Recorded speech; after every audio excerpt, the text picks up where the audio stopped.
Good evening. देखिए, कल की वीडियो में आप लोगों को बताए थे दिल्ली सल्तनत के बारे में। दिल्ली सल्तनत का टाइम पीरियड कब से कब तक चलता है? 1206 से लेकर 1526 तक। ठीक है। दिल्ली सल्तनत में टोटल 5 वंश आए थे। कौन कौन? सबसे पहला गुलाम वंश, खिलजी वंश, गुलाम वंश, खिलजी वंश, तुगलक वंश, सैयद वंश और लोधी वंश। टोटल कितने? 5 वंश। गुलाम वंश, खिलजी वंश, तुगलक वंश, सैयद वंश और लोधी वंश। इन सब का टाइम पीरियड बता दिए थे। सबसे पहले हम लोग किसके बारे में पढ़ते हैं? गुलाम वंश के बारे में। गुलाम वंश के बारे में बताए थे कि गुलाम वंश को क्या कहा जाता है? आरंभिक तुर्क भी कहा जाता है, इसको दास वंश भी कहा जाता है और इसको ममलूक वंश भी कहा जाता है। आरंभिक तुर्क कैसे याद करेंगे? देखिए, गुलाम वंश यानी कि क्या है? ये गुलाम है, ठीक है। और एक तरफ से देखा जाए तो ये पहला वंश हुआ। गुलाम दिल्ली सल्तनत का पहला वंश कौन सा है? देखिए दिल्ली सल्तनत बताया था ना कि पहला कौन है? पहला है गुलाम, दूसरा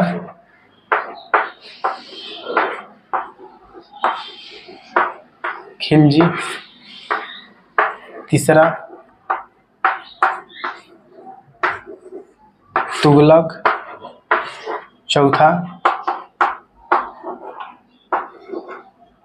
सैयद और पांचवा किसको बताए थे? लोधी। ध्यान समझिए, हम लोग तो पहले इसके बारे में पढ़ेंगे। गुलाम वंश हो गया, खिलजी वंश हो गया, तुगलक वंश, सैयद वंश और लोधी वंश। गुलाम वंश का टाइम पीरियड बताए थे 1206 से लेकर 1290 तक, ठीक है। खिलजी वंश का 1290 से स्टार्ट हुआ, कब तक चला? 1320 तक। वैसे ही तीसरा आ गया तुगलक वंश। तुगलक वंश का 1320 से लेकर 1414 तक। सैयद वंश का 1414 से लेकर 1451 तक। और लास्ट हमारा लोधी वंश 1451 से लेकर 1526 तक। क्लियर है? अब समझिए ध्यान से। कल आप लोगों को वंश बता दिए थे, उसका टाइम पीरियड बता दिए थे, वही चीज अभी लिखवाए हैं बस। अब देखिए, ये जो 1206 है, देखिए यहाँ पर 1206 से लेकर 1526 तक चला। क्या दिल्ली सल्तनत का जो टाइम पीरियड चलता है, 1206 में शासन करने आए शासक, और करते गए, अगला वंश आते गया लास्ट कितना तक गया? 1526 तक। टोटल अगर देखा जाए तो इसमें टोटल कितने साल तक शासन किया दिल्ली सल्तनत में? 320 साल तक मिला जुला कर, ठीक है। अब ध्यान से समझिए, जो गुलाम वंश है, गुलाम वंश में कल बताए थे कि गुलाम वंश को ही क्या कहा गया? ममलूक वंश। क्या कहा गया? ममलूक वंश, आरंभिक वंश,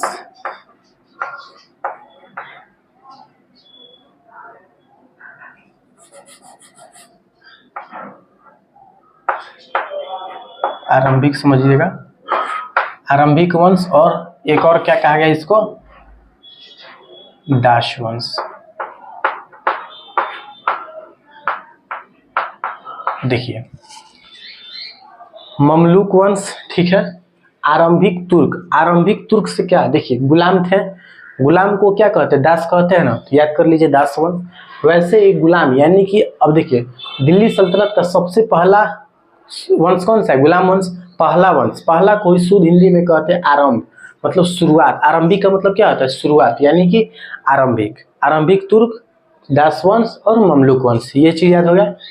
उसके बाद हम लोग पढ़ेंगे खिलजी वंश के बारे में। तो देखिए, यहां से मिटा देता है।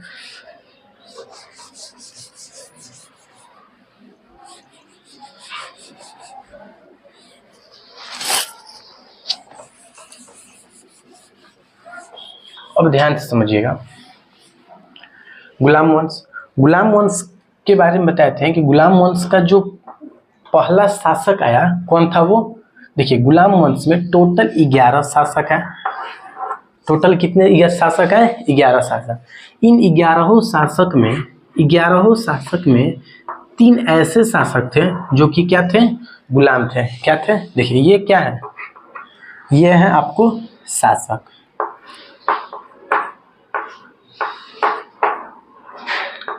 अब 11 शासकों में 3 ऐसे शासक थे जो कि क्या थे, गुलाम थे। क्या थे, गुलाम थे। 3 कौन कौन गुलाम थे देख लेते हैं। एक तो थे कुतुबुद्दीन ऐबक, इल्तुतमिश,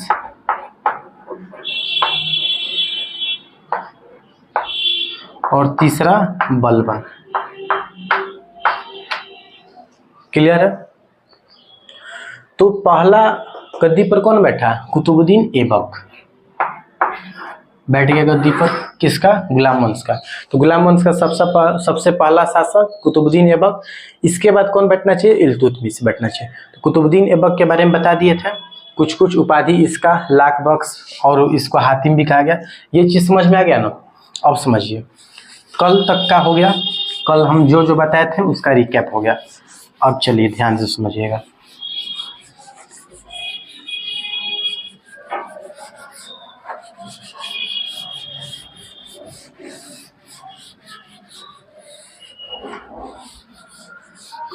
देखिए,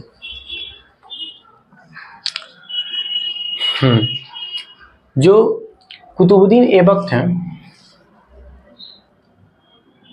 यहाँ पे ऐसे लिख लेते हैं, पहला ऐबक।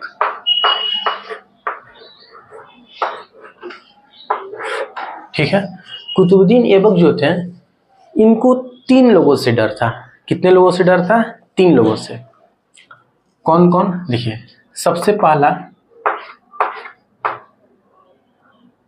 डर था इल्तुतमिश,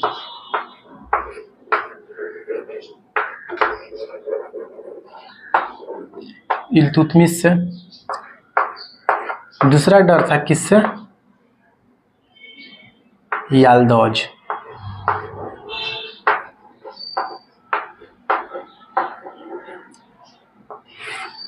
और जो तीसरा डर था इनको किससे,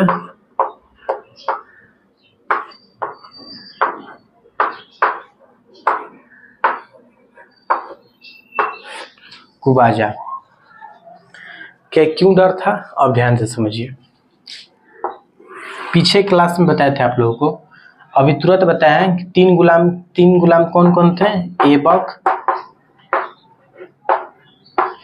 इल्तुतमिश और बलबन। ठीक है। कुतुबुद्दीन ऐबक तो बन ही गया, सुल्तान बन ही गया, गद्दी पर बैठ ही गया। अगर ये मरेगा, इसके बाद कौन बैठेगा, इल्तुतमिश बैठेगा। ठीक है। तो इसको डर था, कुतुबुद्दीन ऐबक को डर था कि हम ये जो इल्तुतमिश है, ये हमको मार कर ये ना बैठ जाए। तो पहला इससे डर था, रीजन समझ में आ गया। दूसरा डर था किससे, याल्दौज से। अब याल्दौज और ये कुबाजा कौन कौन है, पीछे आइए, थोड़ा सा और पीछे आइए। जो गौरी था, मोहम्मद गौरी, इसको बताए थे, इसके 3 गुलाम थे।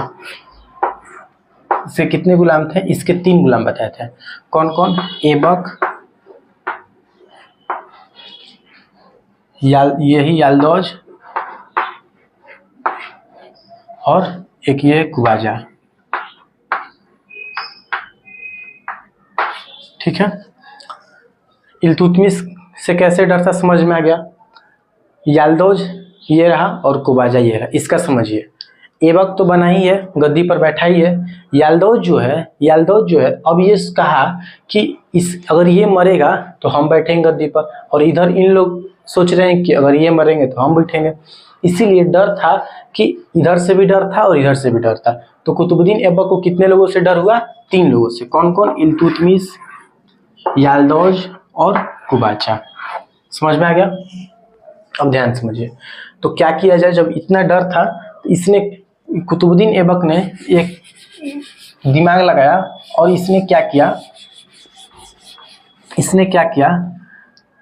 कि अब क्या करता है, अब ये रिश्ता बनाता है। मतलब क्या करता है कि अब ये सोचता है कि अगर हम रिश्ता बना लेंगे इन लोग से, कोई रिश्ता जोड़ लेंगे तो डर कुछ कम हो जाएगा, यानी कि इन लोग हम पर अटैक कम कर सकता है।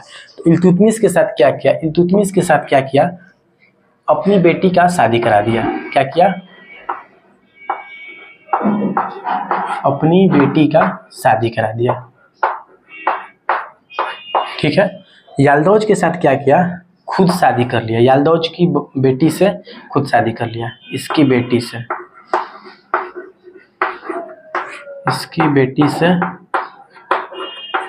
खुद शादी कर लिया। और कुबाजा के साथ क्या किया, अपनी बहन का शादी करा दिया, अपनी बहन का शादी करा दिया। यहाँ तक समझ में आ गया। इल्तुतमिश के साथ क्या किया, अपनी बेटी का शादी करा दिया इल्तुतमिश से। याल्दौज के साथ क्या किया, इसकी बेटी से वो खुद शादी कर लिया कुतुबुद्दीन ऐबक। और कुबाजा के साथ क्या किया, अपनी बहन का शादी करा दिया। इससे क्या हुआ कि ये थोड़ा सेफ हो गया। चलिए अब समझते हैं आगे।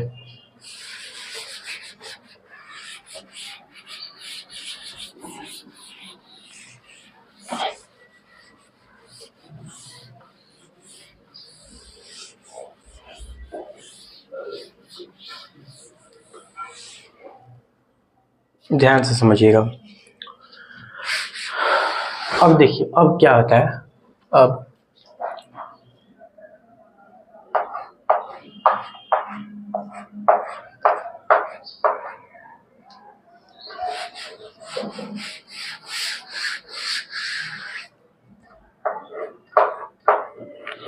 कुतुबुद्दीन ऐबक के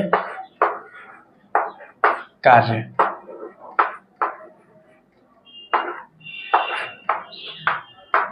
इसके कार्य देखते हैं क्या क्या इसका कार्य था। देखिए सबसे पहला एक मस्जिद था जिसका नाम था कुवत उल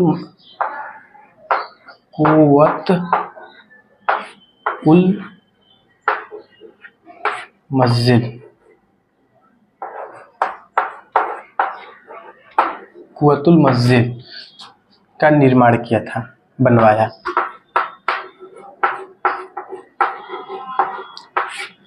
ये कहाँ है मस्जिद, दिल्ली में। कुवतुल मस्जिद का निर्माण कराया था कौन, कुतुबुद्दीन ऐबक, जो कि कहाँ है, दिल्ली में है। दूसरा इसका निर्माण कार्य देखिए क्या था।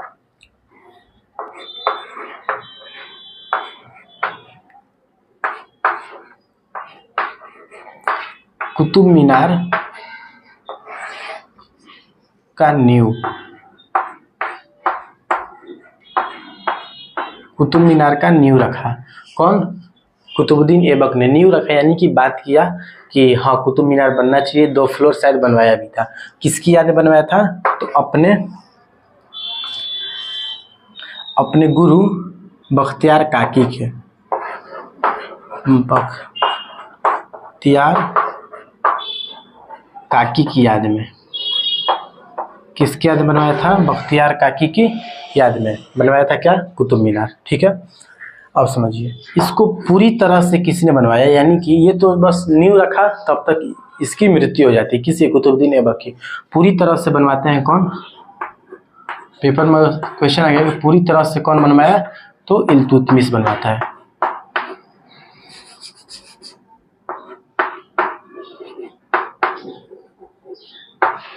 इल्तुतमिश। एक और चीज समझिए यहाँ पर, देखिए कुतुबुद्दीन ऐबक ने कुतुब मीनार का नींव रखी, यानी कि मान लीजिए 2 फ्लोर तक बनवा दिए थे कौन, ये कुतुबुद्दीन ऐबक। किसकी याद में, तो बख्तियार काकी, अपने गुरु बख्तियार काकी की याद में। जब 2 फ्लोर बना था तभी इनकी मृत्यु हो जाती थी। इनके बाद बैठते हैं ये इल्तुतमिश। तो जब इल्तुतमिश गद्दी बैठते हैं तो कुतुब मीनार को पूरा बनवा देते हैं, 5 तल्ला तक मान लीजिए बनवा देते हैं। ठीक है, उसके बाद मान लीजिए बिजली गिरा था, तो बिजली गिरने से क्या हुआ कि वो जो ऊपर का मंजिल था वो क्या हुआ, टूट गया। तो उसको रिकंस्ट्रक्शन कौन कराया, फिरोज शाह तुगलक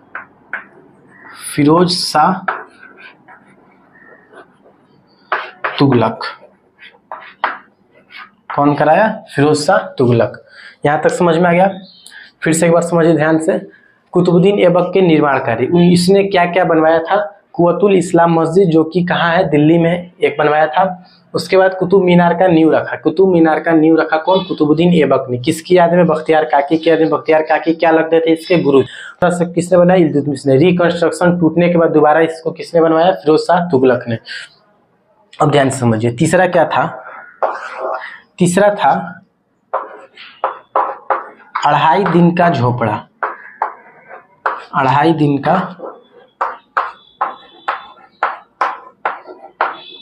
झोपड़ा, ये कहाँ है? झोपड़ा कहाँ है अढ़ाई दिन का?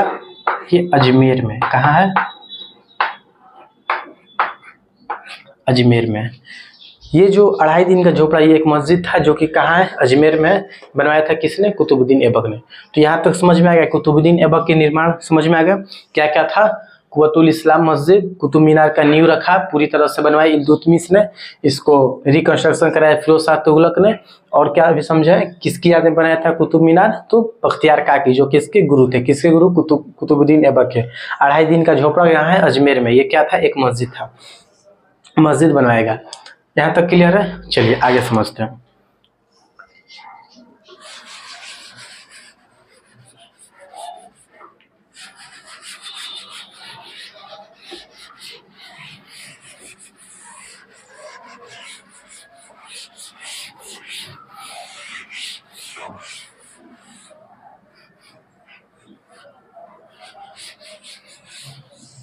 चलिए अब थोड़ा समझते हैं कुतुबुद्दीन ऐबक के बारे में।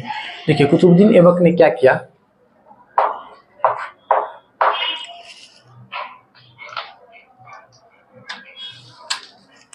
कुतुबुद्दीन ऐबक ने क्या किया? इसने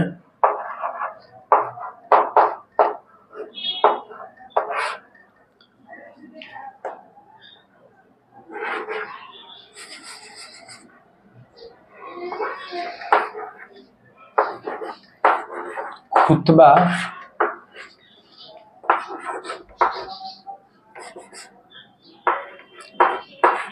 नहीं पढ़वाया।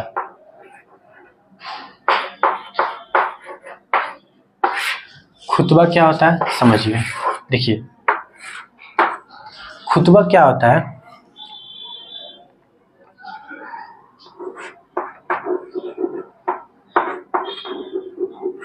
फ्राइडे की नमाज,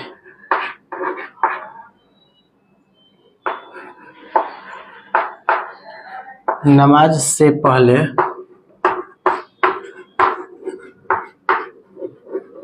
सुल्तान का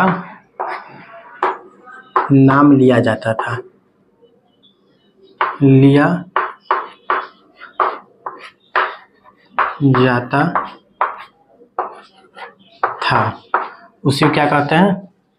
खुतबा कहते हैं। ठीक है, खुतबा किसे कहते हैं? फ्राइडे की नमाज से सुल्तान के बारे में बताया जाता था, सुल्तान का नाम लिया जाता था। उसी को क्या कहते हैं? नमाज से पहले, नमाज से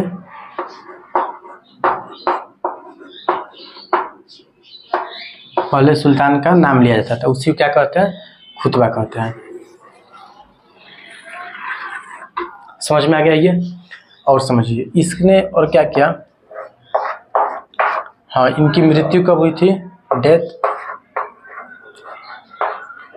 इनकी मृत्यु हुई थी 1210 ईस्वी में। रीजन समझ लीजिए क्या था रीजन।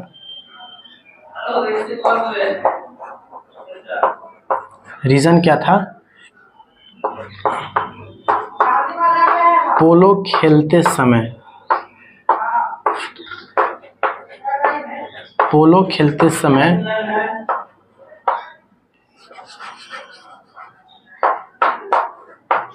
गिरने के कारण, पोलो खेलते समय गिरने के कारण। चलिए समझिए इधर ध्यान से।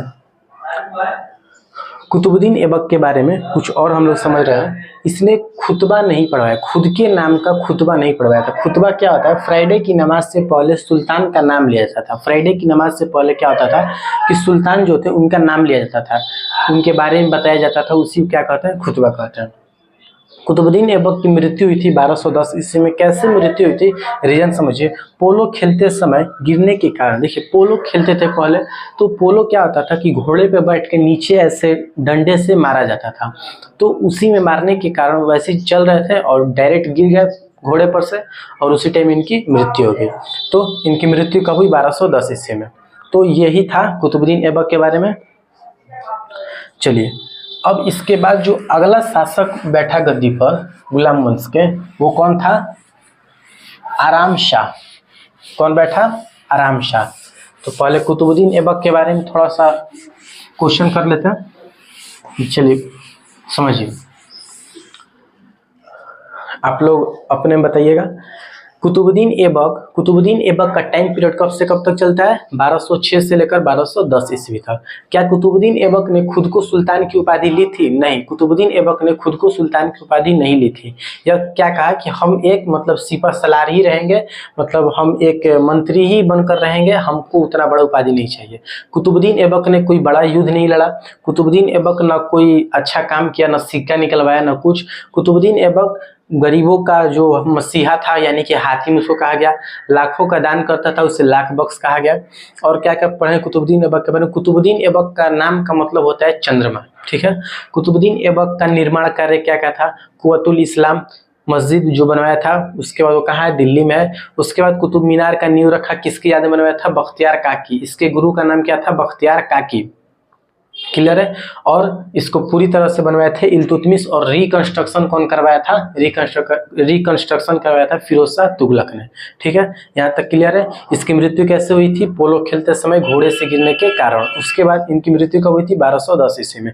चलिए, अब दूसरा जो शासक आता है, दूसरा जो शासक है उसका नाम है आराम शाह। क्या है नाम? आराम शाह। देखिए इसके बारे में समझिए। आराम शाह ये 1210 ईस्वी तक सिर्फ और सिर्फ यह रहता है ओनली फॉर 8 मंथ, 8 महीने के लिए रहता है, ठीक है। देखिए क्या होता है, इधर ध्यान दीजिए। 11 शासक में 3 शासक थे, 3 जो गुलाम थे वो कौन कौन थे? कुतुबुद्दीन ऐबक, इल्तुतमिश, और कौन था? एक बलबन, ठीक है।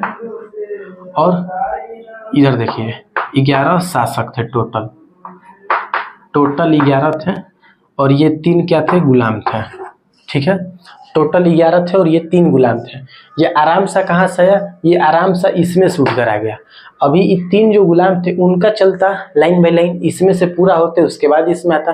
तो ये कहा कि नहीं हम बैठेंगे गद्दी पर, इसमें से उठकर चल गया कौन? आराम शाह। तो दूसरा कौन बना गद्दी का सुल्तान? आराम शाह। तो अब इल्तुतमिश जो था ये कहा कि नहीं हम नहीं करने देंगे तुमको राज, हम बनेंगे सुल्तान। तो क्या होता है कि इल्तुतमिश इस पर क्या करता है? अटैक कर देता है। इल्तुतमिश क्या करता है? आराम शाह पर अटैक कर देता है, और इसी अटैक को क्या कहते हैं? इसको कहते हैं जट की लड़ाई। जट की लड़ाई कब होती है? 1210 ईस्वी में। कब होती है? 1210 ईस्वी में। किसके बीच? इल्तुतमिश और आराम शाह के बीच। जीतता कौन है? इल्तुतमिश। इनकी मृत्यु हो जाती है, गद्दी पर कौन बैठता है? अब इल्तुतमिश बैठ जाता है,